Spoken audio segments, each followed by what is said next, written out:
the tag axle on the back, and these were, we've been playing about with rules and regulations for years in this country, and to carry extra weight you had to have a third axle.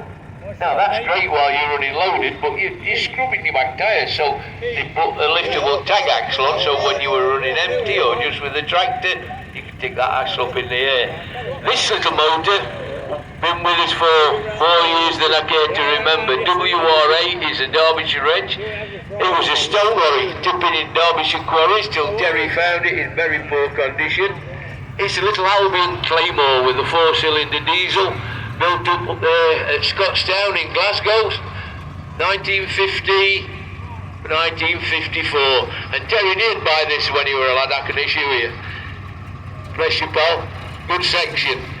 Now, when you talk about familiar names and sounds, H tells me 69, 70, somewhere around that period, and you hear that rumble, can't you? That's a TS3. That's a Tilling Stevens 3-cylinder 2-stroke. That's the engine that comma was abbreviation for commercial vehicles, put into their lovely lorries. Very nice job, young Mr. Wakefield. Now, a particular lorry that means a lot to me was owned by a wonderful gentleman called Brian Thomas. And Brian brought this. It was a long wheelbase flat. And Brian was Derbyshire through and through. He wanted a nice little tipper, and he could cut it short, put the tipper body on it. And very, very sadly, Brian isn't with us anymore, but if you're looking down, Brian, think about you all the time, mate. Help me no end. And this is run by his son James. Lovely to see you, James. Hope you're all okay. It's a shame about your Uncle Jeff. Now, this is where we start to get into a little bit of complications, because Dodge, Renault, the French got involved. They were a pure mongrel, if you ask me, these things, but they were both four-wheel drive for the military, radio vans, ambulance vans, all sorts of things, but a cracking tool, and not all that. What year is that?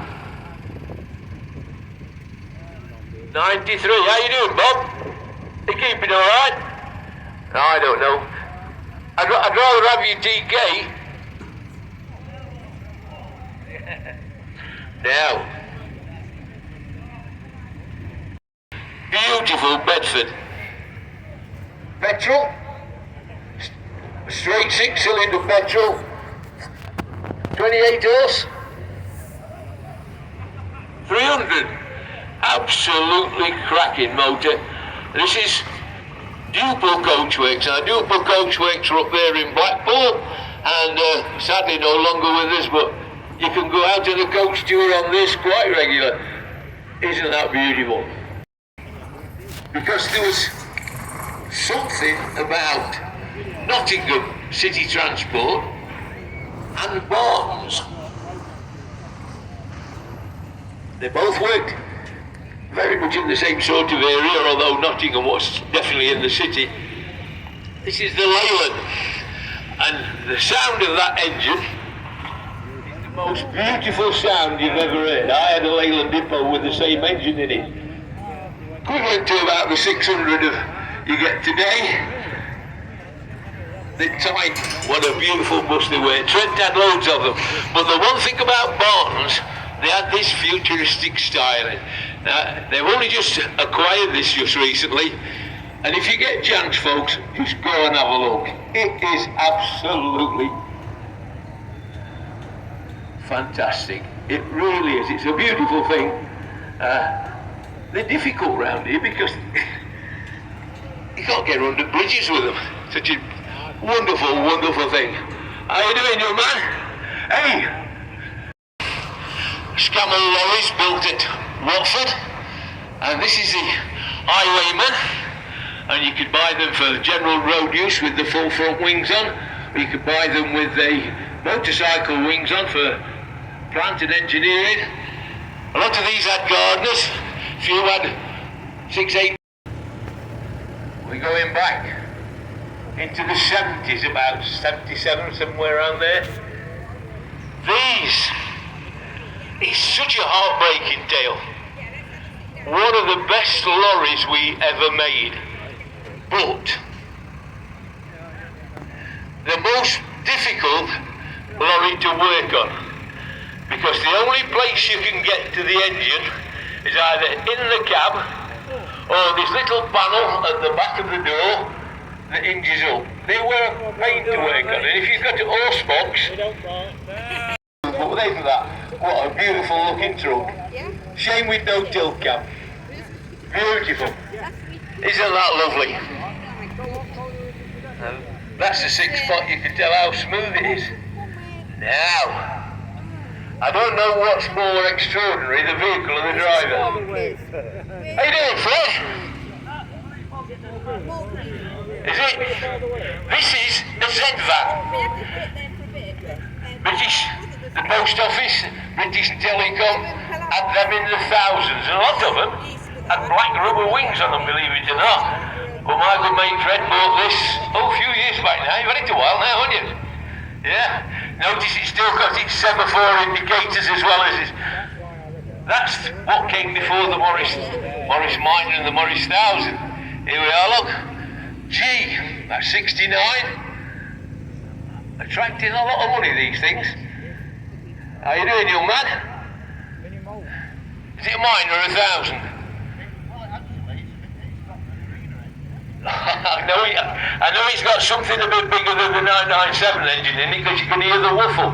But fetching a lot of money. Nice little Morris pickup, thank you. Now, back to 1965, the Mini Moke. And the Mini was so successful, the military decided to go on a bit of an exploration. So they devised the Mini Moke. And believe it or not, they devised a Twinny Moke, which had another engine. How much it was new? 375. 375. And he thought he were done then. Brilliant, young man. I know you can. I know. Some folks still think you can buy a terraced house for 500. Now, another local bus company that did things a bit different. ENU tells me Derbyshire. Ace tells me 69, 70 around that area. And not only that, it tells me Chesterfield Corporation on site. Chesterfield had a lovely big garage just going out towards Grassmore, didn't they? On the left-hand side as you're climbing up the hill. Beautiful, beautiful. But this is a bus. Now this old lady, it's not too different to the double-decker you've just seen.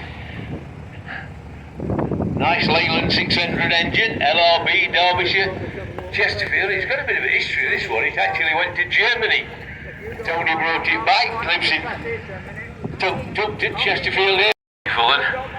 I'm a little bit of a purist. I don't like things tampered with. I like things to be as they were. And this is absolutely spot on. Bless you, young man. Are you keeping all right? Good to see you, Bob. Good to see you again. Now.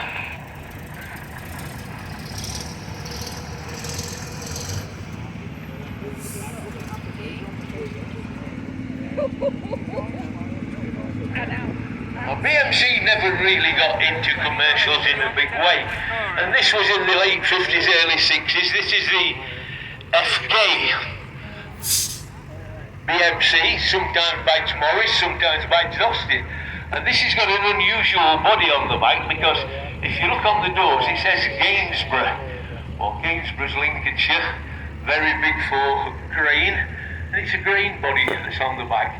You get into the big stuff until towards the late end, and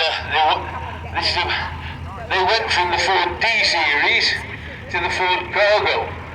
Lovely looking lorry, but the trouble is, if you can find a cab anywhere to fit one of them, you're doing damn well, because they're so rare, they rotted and fell apart. And I saw this one yesterday. What an absolute beauty. Ford straight 6 in it. Ford straight 6-cylinder engine. Notice it lives in Darlingdale, I think, somewhere that way. Ripley, oh, of course it does, hush. Oh. I know, told my car in it, I can't remember. Now, one question. Is the marriage still going?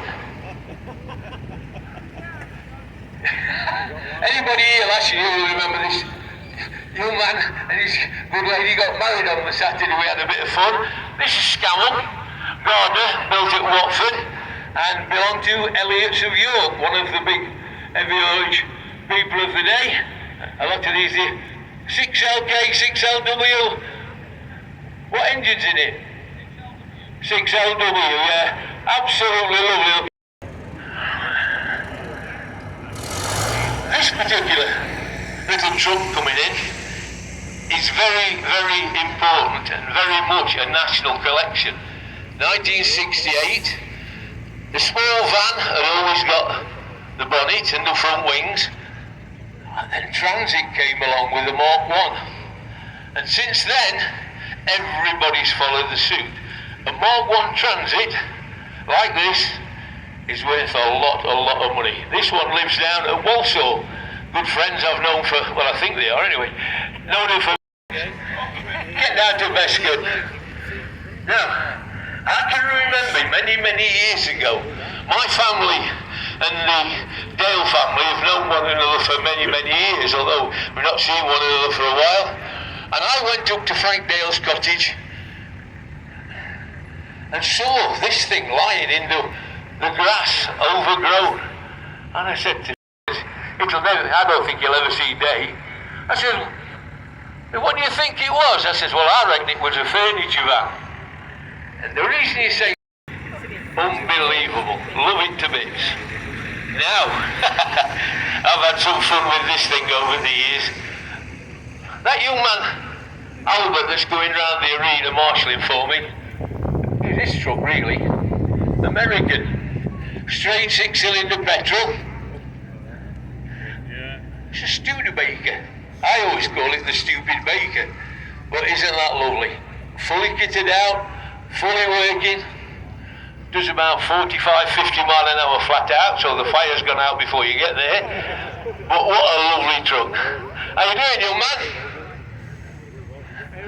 You put the steering wheel on the wrong side. These silly Americans, they do things daft, don't they? I bet that's a Trump idea, is it? Put steering wheel on this side. Is it? Typical. I bet you were popular on 838. Come on, let's move them on. Now, known this lorry a long time as well.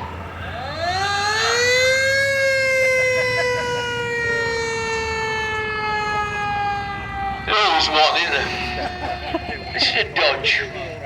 Dodge brothers came over from America in the early 1900s, set up base down south in Surrey, and obviously they named their lorries after places in Surrey, the Dodge Q, the Dodge Surrey itself. But this little Dodge is a beauty. It's got what we call an LAD cab on it. That stands for Leyland, Albion and Dodge, because they all use a similar cab. Everybody is the same cab. No, it's not. It's similar. It's got a Leyland 350 in it, because I can hear it whistling back. Those belong to a good pal of mine, Nigel, from down in Darley-Dale. Just listen to that. Lovely engine. Bless you, Nigel. Well, this is the Albion. And this is the Albion Reaver. The six-wheeler was the Reaver. Built at Scottstown, I would think 71, 72, somewhere around that region. 72. Totally rebuilt. As a Derbyshire stone tarmac lorry would have looked at that period in this particular neck of the woods. Beautiful engine and fabulously restored. And this is one of these national celebrities I tell you about. Beautiful, man. Good to see you, Paul. Now, I saw this lovely little tractor unit coming in last night, and you heard me talk about the when I talked about the cargo, I mentioned the D-Series. This is a D-Series. And these were a competition to the TK. Chair again, early 70s. Beautiful little lorry, they really were. There was room in the cab, They were fantastic little things. But again, they didn't have that build quality and they rusted away like crazy. They were cracking little motor, mate. What are you doing with it anyway? Have you converted your scamel? Get that. Now, we're going over the pond a little bit, aren't we? Now,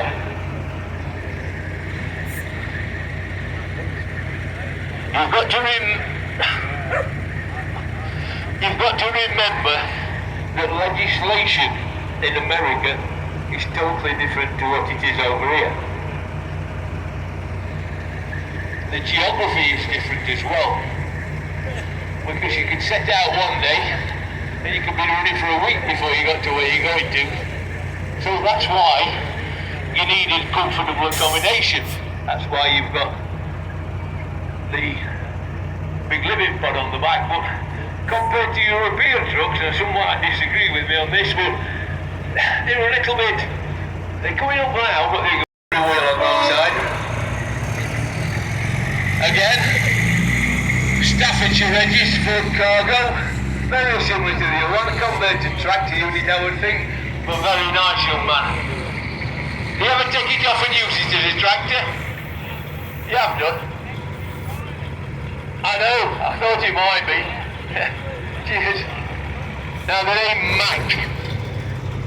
Mac was one of the most prolific truck builders in America. They're very much in with Renault, and I know a lot of the Renault Magnum lorries have got Mac engines in them. Lovely thing, familiar, notice the big bulldog on the front of the cab, that's Mac's motive, but they're beautiful to look at, aren't they? I mean, these are show motors, tell that with the ballast box on the back, but very nicely turned out. Mr. Burford, I think he's had twins, he's got a couple of them, but aren't they beautiful?